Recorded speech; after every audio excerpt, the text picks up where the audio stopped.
Diving in deep water can be a fun and memorable experience, as it is something that not very many people get to do, or have an opportunity to see firsthand what dwells on the ocean floor. But of course, it comes with its risks, and not to mention, you're not the only thing down there. It's time to get comfortable. Hold on to your oxygen tank and let the darkness take control. One of my first experiences doing cave scuba diving, I decided to go dive the cave with my buddy, since we had done it earlier that day when conditions were great. We didn't lay a line either, which was a huge no-no, because there was a pipe along the floor of the cave, which we saw on our previous trip. We assumed this pipe began at the entrance and went straight back into the end of the cave. The owners installed it as a water vacuum to help clean the deepest parts of this cave. This day, there had been a high volume of students diving the cavern, the large open beginning portion of the cave, which had churned up the silt until you could barely see. This is crucial, because the cavern portion is where you just swim towards the sunlight on a normal dive. To add to our screw-ups, we dove in the evening.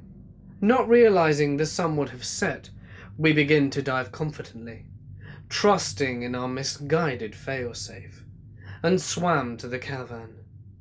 Both of us noticed how silty it was, but figured, hey, you can still see the surface, thanks to the sun, and continued towards the cave. Once inside, we swam down to the end, around 200 meters away, and turned around and began to exit. The closer we got to the exit, the worse the visibility got. And by the time we noticed the light at the end of the tunnel wasn't coming, the visibility was barely 2 feet. Undeterred, we grabbed onto the pipe and followed, hand over hand, to where we assumed the pipe would breach the surface. Crawling along foot by foot, holding onto a PVC pipe on the floor, this was the point where we hit a wall. Literally. The pipe, which we had assumed led to the surface, instead made a bend to a shallower passage of the cave, where it entered the ceiling and disappeared. In this terrible visibility, we followed it into a passage that we'd never seen before, in the part of a cave that was a complete dead end. I'll never forget the feeling of dread and panic that hit me, but the most memorable moment was making eye contact with my buddy as we both realized we were going to die. Most accidental deaths are instantaneous, but in cave diving, you have some time to contemplate your fate as you watch your air pressure needle drop, and panic started to set in. My air needle started moving towards 0, so we fought. Survival instincts set in, and we refused to wait and drown, and instead started crawling in near 0 visibility over every part of that cave to find the exit. There is no sign at the entrance warning people of the dangers of cave diving. It's ironic, but the sign that was outside saved our lives, as it's oriented to face the entrance, a fact my buddy remembered, and gave us a point to try and blindly shoot towards the pitch black surface. No surprise, it worked. We lived. And 1 month later, I got back on the horse, got cave certified, and was called a lucky idiot by my cave instructor, and learnt to never make the same mistake twice.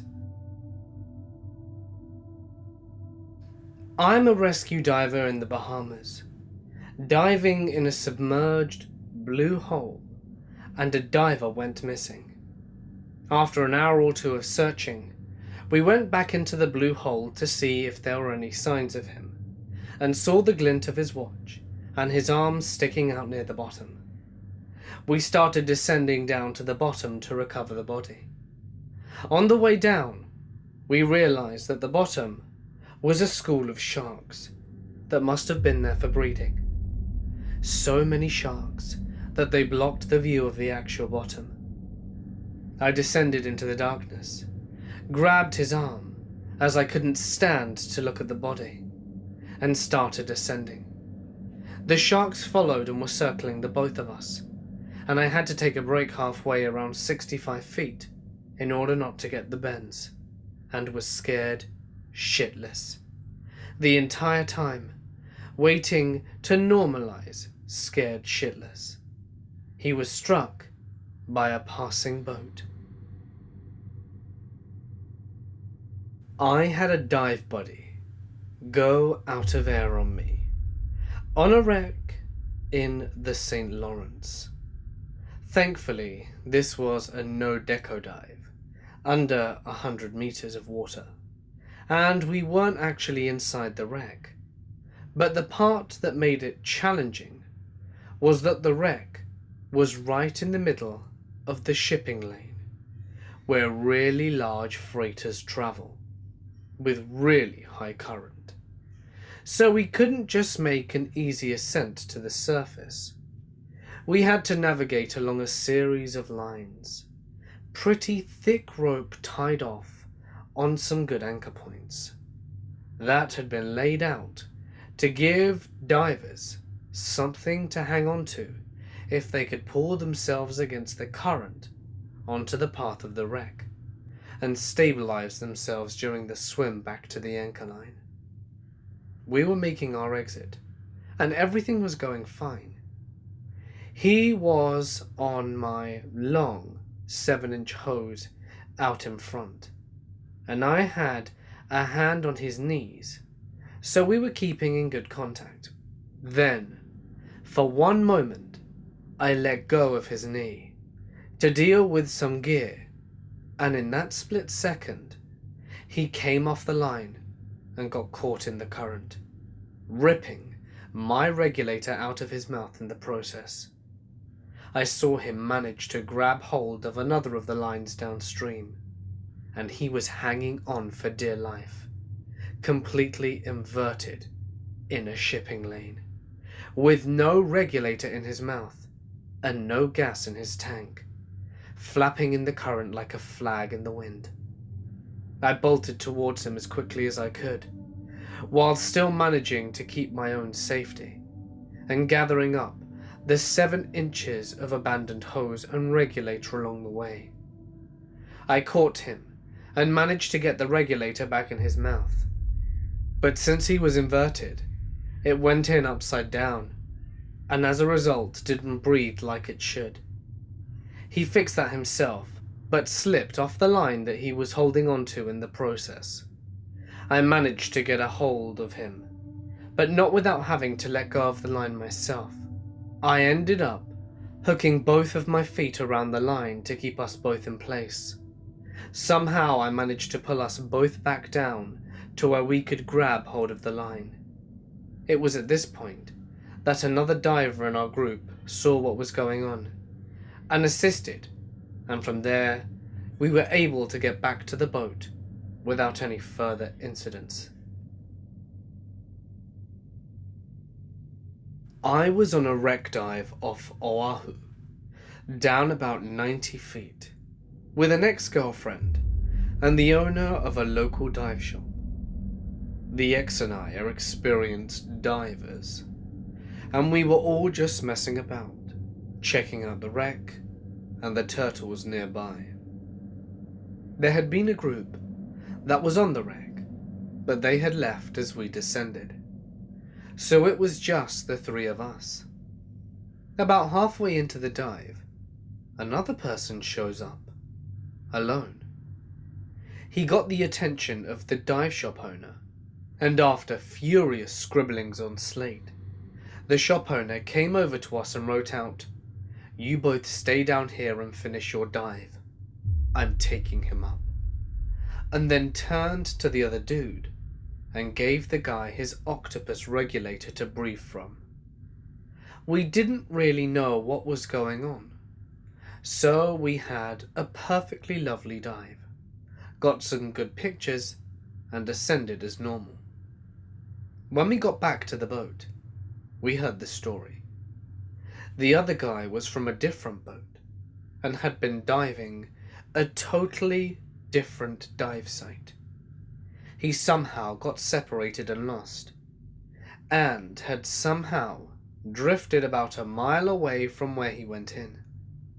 There was nothing else around in the direction he was going, except Tahiti, a few thousand miles away. Worst part is, the other guy's boat didn't even realize he was gone and left without him. If that guy hadn't floated past our wreck, I don't know what would have happened.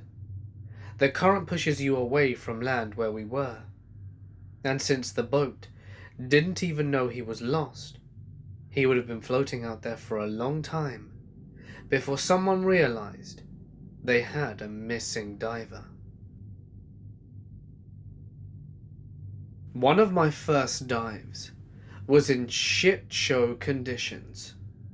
There was a strong current and so much sand debris everywhere that visibility was about 12 inches. For some reason, the dive master was like, "It'll be fine once we get below 40 feet. We started descending on a guide wire, and after getting to about 55 feet, my brother and I, who were dive partners, could not see anyone else in the group. We waited at the bottom for about 10 minutes, and after no one showed up, we started to think that the rest of the group would be waiting on the surface. We came up, and one guy from our group was at the buoy looking confused, and the boat was gone.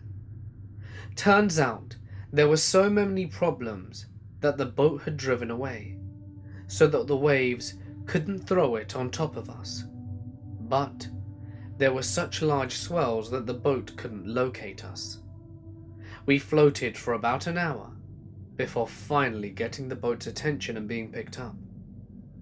It was by far the worst motion sickness and dehydration I've ever experienced, and the fear of being abandoned in the middle of the ocean is probably the worst thing I've ever experienced. This reminds me of an experience I had in Bali with unregulated underwater activities. Our first activity was the underwater walking. We had all got in a little speedboat and then took a short 5-minute trip out to another boat that had all the equipment. The activity was similar to that time I did snuba in the Caribbean, in that the oxygen tanks were up on the surface of the water. Instead of having a scuba mask to breathe out of though, we had this very heavy helmet. And it was placed on our heads as well as rubber shoes so that our feet wouldn't be mutilated by the coral. I went first, and the procedure was very simple. I just went on a ladder with most of my body in the water. They placed a rubber circle on my head to cushion my shoulders and make a seal with my helmet, I presume. And then they put the helmet on. The second that it was on my body, I felt its weight forcing me to the bottom of the ocean. It was kind of scary because I went down pretty fast, which caused the pressure to build up very quickly. I made sure to swallow and yawn a bunch, and I was fine. Also, I could never really get a deep breath of air, because as I breathed in, the helmet began to make a vacuum, and I would have to stop to let it fill with more air. My other friends followed suit, and then a scuba diving man came down to be our guide. He handed all of us a piece of bread in a plastic bag, which drew all the fish out to us. It was fun to see. There were metal guiding handrails on the ocean floor, which I followed, with my friends right behind me. It was very difficult to walk because the current was surprisingly strong, and the helmets were quite heavy. We all enjoyed it though. As I breathed, there was a constant loud sound as water whined in through the tube. It was kind of annoying, but it meant that I was getting air, which is very good. That's why it was so scary when the sound suddenly stopped. I was confused, but it quickly came back on after about 4 seconds, and I could breathe again. I rationalized it by assuming that my tank had run empty and that they were switching it to a different one. No big deal. I didn't understand how they would run out of air so quickly, but I didn't think too hard about it. No big deal. It came back on, and I could breathe again. After about 10 minutes, the guide points to me and indicates that he wants me to climb over the railing. I was very confused, but I did it after he made it very clear that that was what he wanted. It was kind of hard to see any peripherals out of the mask, so it was easy to get lost. I looked behind me to make sure I saw where my friends were, in order for us not to get lost. We made eye contact, so I assumed we were all good, and then turned back around to follow the guide. He had me waiting in a very small path between two corals, so I went very slowly to make sure that I didn't cut my legs up on any of them. It was hard due to the strong underwater current, my unwieldy helmet, and an occasional tug by the air tube as I pulled it. As I reached the guide, my air stopped again. I figured it was no big deal, like the previous 2 times, and continued on. I followed him a bit, and it still didn't come on. 5 seconds. 10 seconds. I was starting to get confused. Was this some kind of joke? If so, it wasn't funny at all. 15 seconds. I thought to myself, don't panic. They always tell you not to panic. I panicked. I started taking quicker and quicker breaths, but I forced myself to stop that. I knew that was the worst thing I could do. I spun around to the guide, then started pounding my fist on my chest. That was the sign for I can't breathe. He seemed to notice and started walking away. I thought maybe I should just try and shrug off the helmet and swim to the surface. I didn't even know if I had enough air to make it though.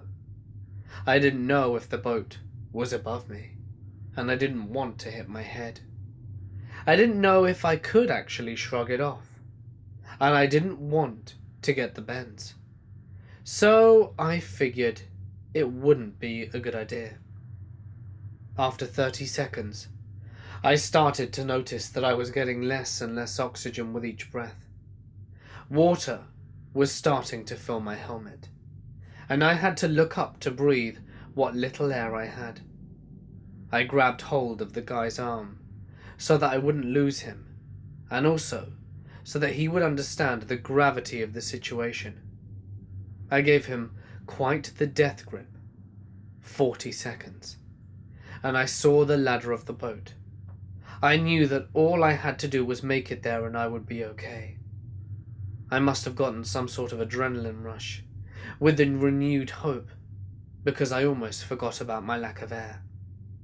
I fumbled for the ladder for a few seconds, and it was hard to tell distances through the helmet, because it had a bit of a magnifying aspect to it, before I grabbed it and started pulling myself up.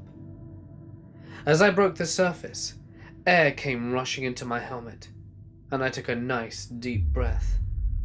Breathing had never felt better. That was definitely the scariest experience of my life, and would never recommend it to anyone. I went for my first dive on holidays. It wasn't very deep, and I was tethered to the instructor. We were down for a couple of meters, and I was about 15 years old. I loved swimming and general adventure, so I was loving it. When we went back to the surface, and I asked if we could go any deeper, I was told the weather was going to get worse. That's why we came up, and didn't go very deep to begin with. We went home and was talking to my friend, and one of their dads said, "But aren't you asthmatic?" And I was like, "Yeah, but it doesn't really affect me." And he basically told me if I had gone for a proper dive, I could have had an asthma attack and died underwater, as of course I wouldn't have had an inhaler available. I was diving on Koh Tao last month, on a site I've been to before. The descent was fine, very poor visibility, under a meter, and fairly strong currents, but we had heard that there was a whale shark nearby, so we were just swimming around looking for shadows. We went through a narrowish gap in the rocks, single file, and someone ahead stopped. Once I stopped, I felt the current and got pushed sideways into the rock and couldn't see where I was going. I felt something touch my leg, and as I pulled away, it was like 30 bits of tiny Velcro stuck to my leg, and it was being ripped off. I turned around, and all I could see was loads of pink sea anemones, but not the little cute ones you see in Finding Nemo. These things were colossal. I panicked, not knowing what had got to me, and ascended to get above the gap, and got out of the way of everyone to assess my leg. I was coming up in a lot of 1 to 2 centimeter white welts, from halfway up my shin to halfway up my thigh all around my leg. I swam ahead and grabbed my diving master's fin, showed him my leg, and he did the sign for a jellyfish. I shook my head and did the sign for an anemone fish, and drew a house shape with my fingers. "Nemo home." He got out his whiteboard and wrote, "Let me know when it gets too bad to continue." This really worried me. How long did I have until the pain was unbearable? How much more painful would it get? Will there be any other symptoms? I stuck to him like glue the rest of the way, an arm's length distance just in case. I completed the dive in a fair amount of pain, but not unbearable. Totally amazed by my obvious, incredibly high pain threshold. Back to the boat, my dive master came to check on me with another one, by which point I had 30-ish red blisters covering half of my leg. The other guy just did not believe me that it was an anemone sting. He put his whole face in one and just got tingly lips. Turns out I'm super allergic. I asked him about the whole when it gets too bad business, but it turns out it was a mistranslation, as he's Dutch. What he really meant to say is if it gets so bad. Good, I was actually shitting myself. The blisters didn't go down for a week, and once I was back in England, I ended up on steroids and antibiotics for a week, and now I have just 0 pigments where the sting were, so it's almost like a funky reverse tattoo. 2 summers ago, I went to Florida Sea Base for scuba camp. One of the last dives you do is the night dive, where you go to the first reef you dove on, but at night. Now I've been super hyped for this dive, because tons of cool stuff comes out at night. I saw several sea turtles, barracuda, lobsters, eels, and plenty of fish. I even had a squid come about a foot away from me, which was probably the defining moment of the trip. However, in the low-light setting, we couldn't see the hundreds of moon jellyfish floating above us. Moon jellies can sting, but it doesn't hurt too badly. I got stung by them a few other times while surfacing on other dives. I turned to the side to get a better view of the group, and as I was turning back over, a moon jelly somehow got caught in my swim trunks. I had no idea how it happened, but I knew that it had happened as soon as I felt the pain. The jellyfish was stinging up my leg, dangerously close to my crotch, for a solid 10 seconds before my panicked, pain attempts to push it out of my trunk succeeded. I had dealt with plenty of other situations like sharks, lionfish, jellyfish, and common diving mishaps, like masks bumped off, lost regulators and the like, in a cool and collected manner before. But this time, I was just being driven by pain, panic, and fear. I was absolutely terrified of what had happened, and I still had to go through all the jellyfish on the surface with a leg that was swollen and could barely move. I shakingly surfaced at a safe rate with a group and got back to the boat with the assistance of the dive masters. Most of them thought I was exaggerating the sting when I told them what happened. That was, of course, until I showed them my leg. I had this huge reddish rash looking thing all over my leg. I had to soak it in vinegar for the rest of the boat ride, and I hobbed around for the rest of the trip.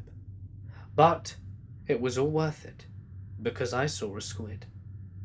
It might not have been death or sharks, but dealing with something so painful from something as insignificant as a moon jellyfish, and knowing I wasn't done yet, was the scariest thing that I have been through.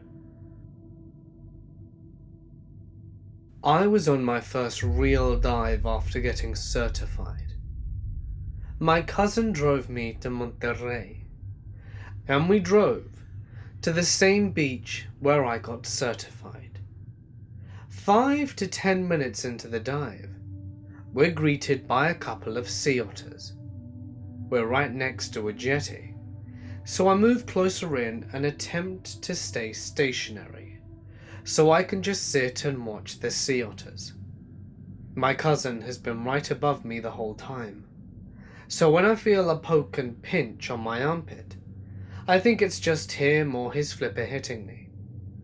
I turn around and see that he's still above me. Adrenaline kicks in as the pinch has become stronger, and I can see what's touching me. I spit out my regulator and tore off my mask in a panic when the pinch started hurting. I tried spinning around, but I was just moving into an incoming wave, and it felt like I was being held back. My cousin jammed his regulator into my mouth and turned me around again.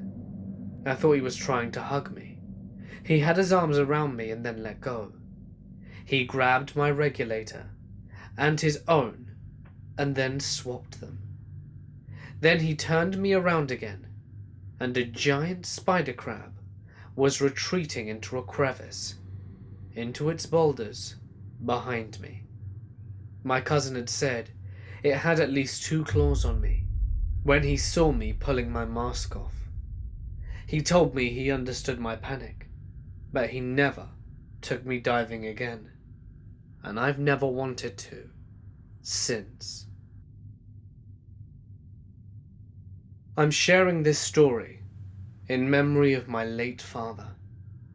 My dad grew up in southern Florida. He became certified at a young age and specialized in cave diving. In fact, he mapped some of the underwater caves for local organizations and governments. In his 20s, his good friend got married to a woman who happened to love diving just as much as my dad and his friend. One day, the friend's wife decides to go for a dive in one of the more complex caves they'd been to. The wife and the other person she was diving with get lost in the cave, and unfortunately never make it back up. When she never made it back home, my dad's friend goes to the cave and dives in looking for her. I think it was just by himself, but I'm not sure since my dad never spoke about it too much. Going solo is dumb, but I take it the guy was just upset about his wife. Unfortunately, my dad's friend never made it back either. So now, with 3 bodies in the cave, the local police discuss the situation with my dad, and eventually he goes down into the cave to recover all 3 bodies. He sometimes did cadaver dives for them in the past, I believe, and I can only imagine seeing 3 of your closest friends dead in a very complex cave network deep underwater. It no doubt was absolutely horrific, and I think my dad quit diving after this, as he never took me before he passed away. We were in a river, in a city around Savannah, looking for a sidearm that was thrown in to avoid detection. The water was 0 visibility, even though it was only 7 to 8 feet deep, and we were basically using our hands and feet to scour the area. After about 45 minutes and a lot of boredom, something big swam past me.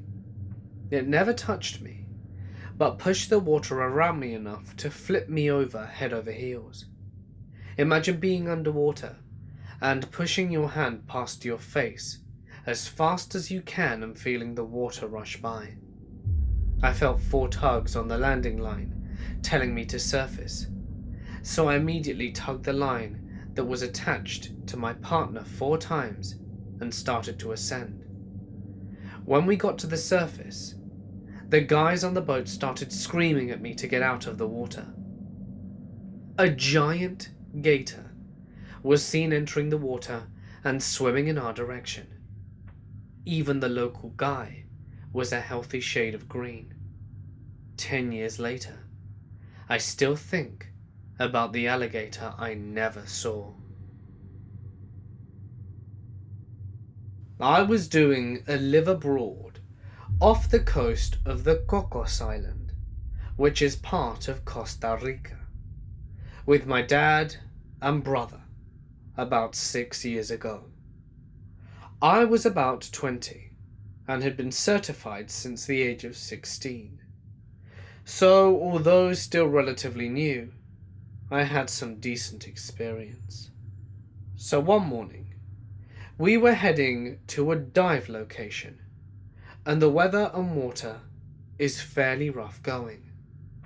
I didn't think much of it, because things still tend to be a bit calmer below, but this was not the case. A group of us, about a dozen divers, and the dive master, all enter the water and proceed to descend using a guideline. Visibility was poor, but still wasn't bad, and the current was incredibly strong. You would literally be moved 15 to 20 feet in one direction, and going against the current was nigh impossible. So at the bottom, at around 80 feet diving with my dad and brother, I kept a constant eye on my dive computer.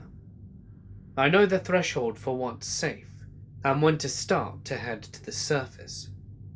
But with the current, the dive master wanted everyone to descend and ascend on the guideline around the same time.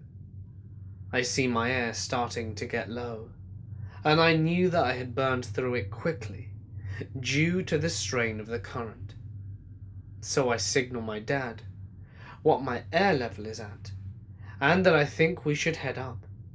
Luckily, the group was all filing in line on the guideline and proceeded to slowly ascend to do their safety stops.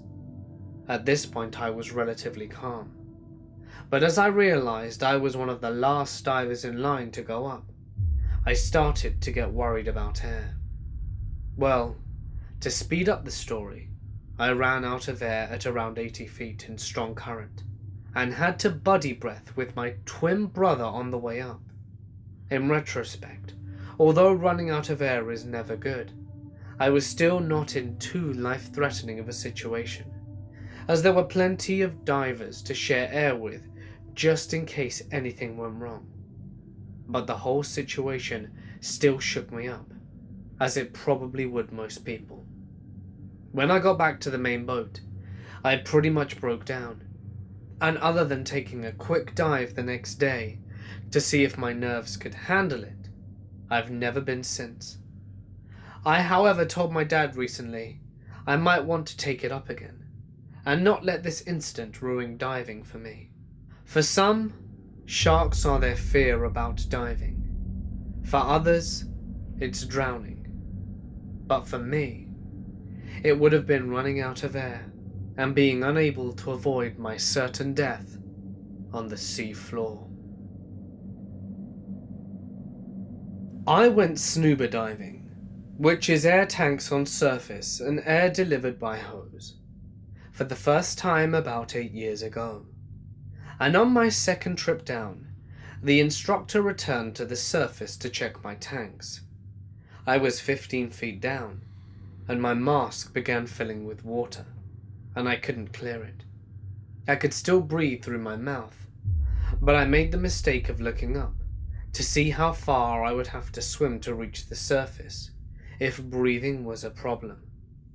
The surface seemed a lot further away than I thought it was, and I recall it triggering something akin to my fear of heights. But I kept my head and continued to breathe normally, and gave the guy my signal to return to the surface. I didn't want to attempt to begin the ascent by myself, because my dive instructor was a real dick when I first arrived with a camera in tow. I had called before I made my reservation or brought the camera and underwater housing, and they said it would be fine. But of course, when you get there, he's actually a dick, and says that I'm an idiot for trying to bring it along. I thought he might end my dive right there, and in fairness, after I explained to him that I had no intention of screwing around, and that I understood how dangerous diving was, and that I had researched the hand signals and such before I arrived, he was a little bit better. But I still didn't trust him after the initial fiasco. Luckily, I managed to reach the surface, but nonetheless, having your helmet fill up and having no oxygen being fed to you was no doubt the scariest moment of my life. If I hadn't have got his attention quick enough, or if certain situations would have happened where he would have been distracted, no doubt that could have ended a lot worse than it fortunately did. I was doing lionfish research in the TCI, where we would go to different depths and measure lionfish population sizes, size and habit preferences. We had a few close encounters with stubborn lionfish under massive coral mounds, but the scariest experience came from my dive master. Because of the nature of our research, we did transects in one direction, so our boat would do a live pickup wherever we ended up. The boat would know our location, and we would send a safety sausage, which is an inflatable marker that looks like a mini flip-floppy tube that you'd see as a car dealership sale, and then ascend. As we neared the end of one of our 100-foot dives, I noticed my dive partner acting funky. Definitely the onset of becoming sufficiently knocked. I'm watching out for her and trying to ensure that she doesn't get too close to the lionfish, while my dive master gets out the safety sausage to send up to the surface. As my dive master blew up the safety sausage, the weighted component of the line that let the safety sausage catapult to the surface while staying anchored at whatever depth we were at, bounced off something, knocked her goggles and snorkel off, and wrapped itself around her arm. The safety sausage catapulted up, pulling up my dive master. Luckily, I quickly reacted, grabbed her ankle, and she shot upwards. We yanked her down and flipped her around, and started swimming as hard as we could downwards. That gave her about 10 seconds, as it still pulled us upwards for her to wriggle her arm out of the line and free herself. I pulled her back down to the sea floor, and she cleared her mask and just sat there heaving for a few minutes. Meanwhile, I looked over and see that somehow my knocked partner had the dive master's lost snorkel in her hands. My knocked research partner still believes to this day that she played an essential role in saving the dive master's life. I was diving with my dad in Mexico. At the time, he had 25 years of experience. I'd only just been certified, and this was my first recreational dive after that. Since we were on vacation, we had to book with an outfit group. The boat and equipment didn't look high-end, but it was about average for local outfits. A few minutes after descent, Dad is swimming furiously to the dive leader, doing the no air sign, and after a couple of seconds of no response, basically grabs the guy's octopus rig. I don't know if the dive leader was confused, but he was grabbing at my dad's hand as he reached for him. We ascended, and he told me that his primary flooded, and the secondary had stopped too. Not sure what happened, but oh my god. My dad was obviously furious at the guy, and for whatever the hell had been the wrong equipment, but otherwise unfazed. I was mostly confused underwater, not fully understanding what I'd seen. The real fear set in later. What if I'd taken that rig? Just trained, 19 years old, an experience only in close supervised settings. I don't know if I would have reacted correctly, especially with someone trying to grab my hand. It was scary. I've only done a handful of dives over the last 19 years, and they were all amazing. I was snorkeling in open blue water, 200 yards off a reef wall with a pod of dolphins. I noticed what I thought was a grey reef shark, about 60 feet below me, which I'm perfectly comfortable around. It started swimming upwards in circles towards me. At first, I thought to myself, wow, that's a larger reef shark. But as it continued ascending to about 30 feet below me, I instantly recognized the round, flat snout and striped pattern on its back. My heart rate quickened and breathing increased as I realized it was a 12-foot tiger shark that was curious about me and continued ascending in a wide spiral at me. I immediately attempted to hail my boat captain, who was 150 yards off, using the shark and "come get me" hand signals. But he thought I was just waving and having fun watching dolphins that were no longer within my view. In the back of my mind, I thought that worst case scenario, maybe the dolphins will come and save me. As my boat captain was unresponsive and the level of risk was exaggerated in my mind, since I'd never seen a tiger shark, I realized I would have to swim to the boat. Swimming freestyle with fins, I would take a few strokes and look back down to keep my eye on the shark. After doing this 3 or 4 times, the shark had reached the surface and was swimming parallel with me, towards the boat, about 20 inches to my right. I even saw its dorsal fin breach the water.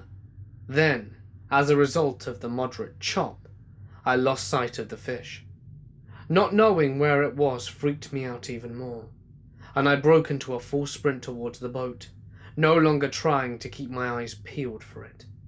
I didn't wait for the captain to put the ladder down, and just hurled myself over the freeboard, nearly out of breath, and I didn't see the shark again.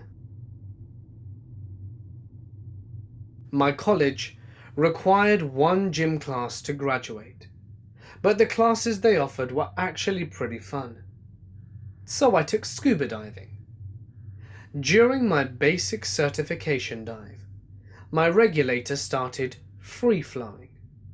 After diving in a 75-degree pool all semester, I was in a 40-degree lake for the actual dive, which added to the stress.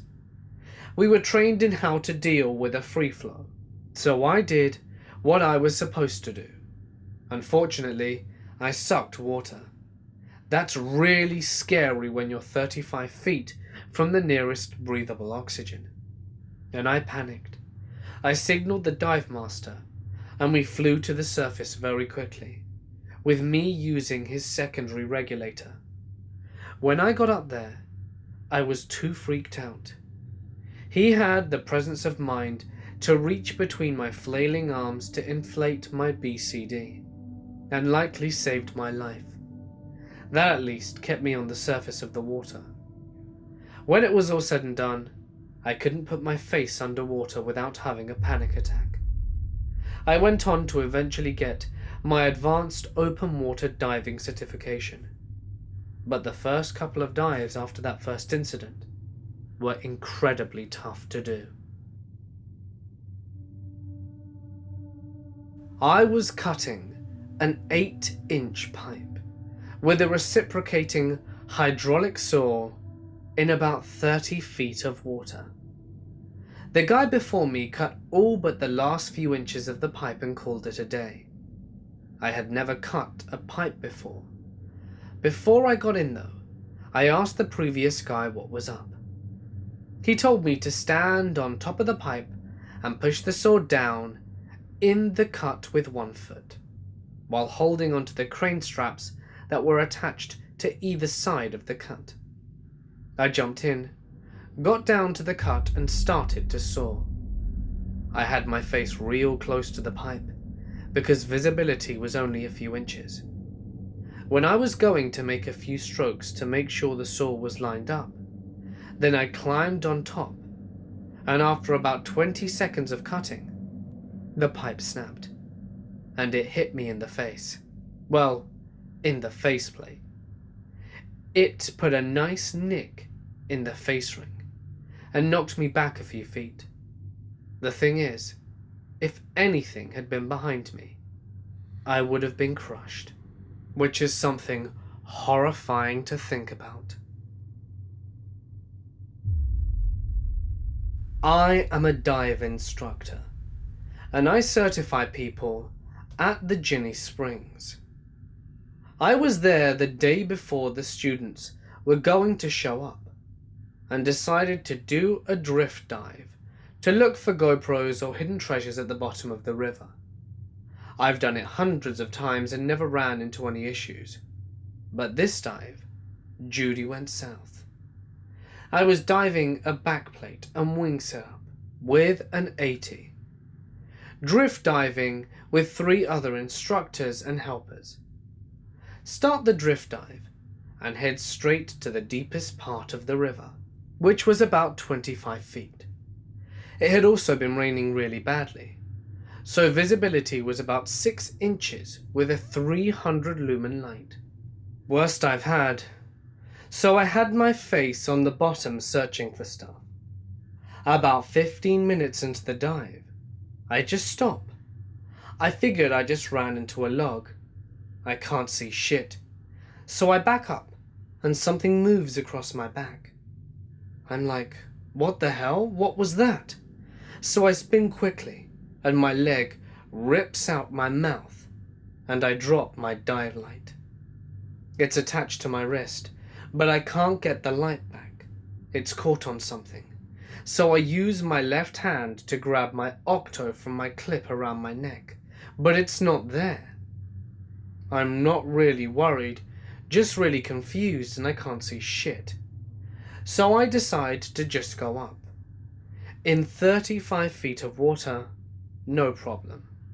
Except I can't get my left arm free. That's when something hits me between the neck and first stage. Worst thing pops into my head. It's a gator. So I'm like, shit, I gotta get away from it. And I just spaz out trying to get free, and finally do. I swim to the surface, scared to death of what just happened, and regain my composure. I had no idea what happened, so I go back down to investigate. I had swam between a log on the bottom and gotten stuck in the chaos, and I managed to wrap my light around the branch on the log and just about killed myself because I didn't stay calm and thought it was a gator attack. The whole ordeal took less than a minute, but it felt like eternity.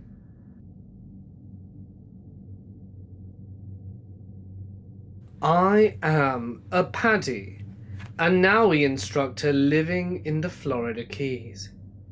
I've been down here teaching for several years, and I am also a master captain and run several different dive boats in the area.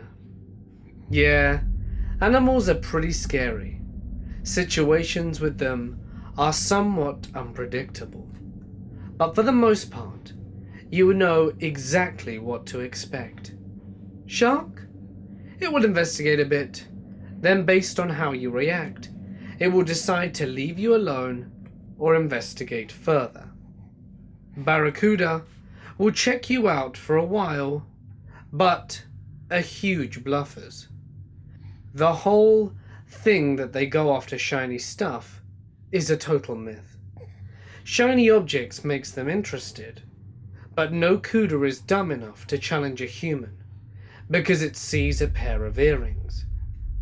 And the list goes on.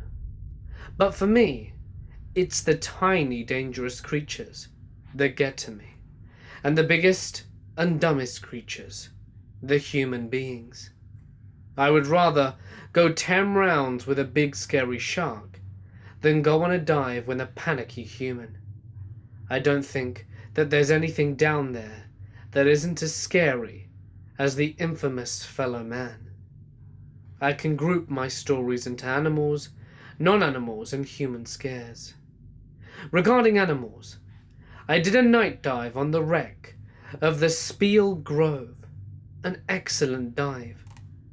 Diving out all the Naughty Branch and urchins on a rail, when I realize I was about half an inch from putting my hand onto a scorpionfish. They are beautiful animals, but have excellent cryptic camouflage. Oh, and if you get stung by their spines, it'll probably make you pass out from the pain. I was told by a physician down here that they will just put you into a medically induced coma until the venom works its way out of your system, rather than put your heart through the stress of the pain. I've been hit several times by lionfish, a distant cousin of the scorpionfish, and they are pretty nasty. Also, grabbing a scorp by the spines definitely made me pucker. Non-animal was clearing the boat's bottom for some side cash one winter. One trawler-style boat was pretty awful and had almost no room at all to get under to scrape the keel. As I'm under the boat with my tank, just touching the mud, and my chest is touching the hull, I start to notice that the hull is moving a bit closer. Then I realize that my tank is lodged in the mud, and that the hull is starting to feel very unforgiving. Turns out the tide was starting to go out while I was underneath the hull, and I was in very real danger of being slowly turned into a diver-shaped pancake. Thankfully, my dumb ass wriggled out of there quietly and watched the boat sink down with the tide while re-evaluating my life choices. On the human spectrum, oh Lord, where do I start? So many stories of watching students underwater, knowing that they are about to panic, and hoping that you get over to them in time. Having a regulator torn out of your mouth by a random guy that wasn't watching his air is another. There was another occasion where a mate and I dove in after a lady who jumped in with too much weight on and wasn't wearing her regulator, the breathing device in her mouth. Her eyes just watched us as she sank, and the few seconds it took to reach her and help felt pretty stretched. As a captain, I can say that there's nothing quite like the feeling of waiting for late divers. We give them times to be back on the boat so we can get back before happy hour. Man, when they are getting super late and you're scanning the waves with your binoculars for bubbles, it can get pretty tense.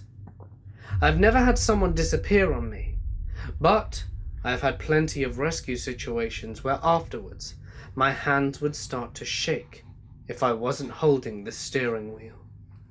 There are days where I can't believe that I'm getting paid to do this, and days where I can't believe they don't pay me more to do this. I still wouldn't trade what I do for anything. I love the dive industry, even when it's bad. This is the most beautiful, heart-wrenching, and gut-punching place to live and work. Hey guys, it's Mort here, and thank you so much for listening. I hope you enjoyed today's journey to the depths.